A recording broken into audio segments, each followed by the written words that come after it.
प्रदूषण से निपट रही गंगा नदी के सामने एक नया संकट मछली के रूप में आया है, जो यहां हजारों किलोमीटर दूर दक्षिण अमेरिका की अमेज़न नदी में पाई जाती है। इस मछली का नाम है सकर माउथ कैटफिश और वाराणसी की गंगा नदी में मछुआरों के जाल में 2 बार फंसी ये मछली जहां लोगों के अंदर हैरत पैदा कर रही है, वहीं वैज्ञानिकों के लिए चिंता, क्योंकि उनका कहना है कि ये मछली मांसाहारी है और गंगा के लिए खतरा है। पानी में तैरती ये मछली वाराणसी के गंगा नदी में मिली है, लेकिन इसका घर गंगा नहीं बल्कि यहाँ से हजारों किलोमीटर दूर अमेरिका की अमेज़न नदी में है। बावजूद इसके बीते 1 महीने से 2 बार मछुआरों के जाल में फंसकर इसने इस बात की ताकीद कर दी कि अब इसका घर गंगा नदी भी है। हमें यह दोबारा जो है मछली गंगा ग्राम रमना में सकर माउथ कैटफिश मछली मिली हुई है, जो आप ये देख सकते हैं। सकर माउथ कैटफिश मछली अमेरिका के अमेज़न नदी की है। गंगा नदी में पाया जाना किसी अजूबा से कम नहीं। यह पारिस्थितिकी तंत्र के लिए हमारे खतरा है। मछुआरों के लिए अनोखी ये मछली आपको आकर्षित कर सकती है, लेकिन इन दिनों गंगा में जिस तरह ये नज़र आ रही है, उससे मछली वैज्ञानिक बेहद चिंतित हो गए हैं, क्योंकि इस मछली का स्वभाव गंगा में पाए जाने वाले जीवों से बिल्कुल अलग है।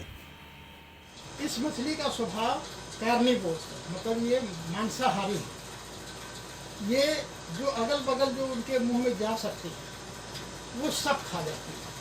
तो वहाँ का जो एक परिस्थितिकी है, जिसको इकोलॉजी कहते हैं, पूरा इकोसिस्टम ही वो गड़बड़ कर देता है। जो प्राकृतिक ढंग से जो अन्य छोटी छोटी स्पीशीज मछलियाँ जो थी वो समाप्त हो जाएंगी, भी खा जाएंगी। दुर्भाग्य से इनका कोई फूड वैल्यू भी नहीं है, इसलिए वो अब जा करके अपना प्रजनन करके बढ़ रही हैं, दूसरे को घटा रही हैं। बड़ा सवाल ये है कि गंगा के जलीय जीव और पारिस्थितिकी के लिए खतरा बनी ये मछली आखिर अमेरिका के अमेज़न नदी से गंगा में कैसे आई। तो शोध से पता चला कि ऑर्नामेंटल मछली है ये, और एक्वेरियम में रखने के लिए लोगों की पहली पसंद थी।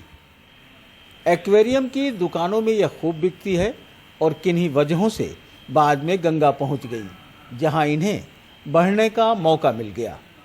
दुर्भाग्यजनक स्थिति है वो ये कि एक बार ये पानी में आ गई किसी तरह से, किसी की गलती से ही सही या जानबूझ के किसी ने डाल दिया, अब वो पूरे पे फैल चुकी है।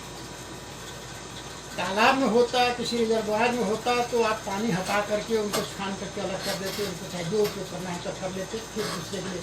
लेकिन अब ये पानी में संभव नहीं, बहते पानी में है। जैसे गंगा से भी उनके छोटी छोटी और नदियाँ मिलती हैं, वो जा करके उन नदियों में चली गई, तो ये इनका बड़ा बृहद फैलाव हो गया। किसी भी नदी का पारिस्थितिकी तंत्र उसके अपने जलीय जंतु और स्थानीय जलवायु से बनता है। उसमें किसी भी तरह का घुसपैठ उसे पूरी तरह बिगाड़ सकता है। गंगा नदी में अपनी मौजूदगी से सकर माउथ कैटफिश ऐसा ही खतरा खड़ा कर सकती है। सकर माउथ कैटफिश को लेकर वैज्ञानिक जिस तरह की आशंका जता रहे हैं, उससे साफ है कि गंगा के लिए एक नए तरीके का खतरा है। और अफसोस इस बात का है कि गंगा को इस खतरे में जाने या अनजाने हम लोग ही डाल रहे हैं। ऐसे में उम्मीद की जानी चाहिए कि ऑर्नामेंटल मछली बेचने वाले और ख़रीदने वाले दोनों इस खतरे से आगाह हों। वाराणसी से पुरुषोत्तम के साथ अजय सिंह, NDTV इंडिया।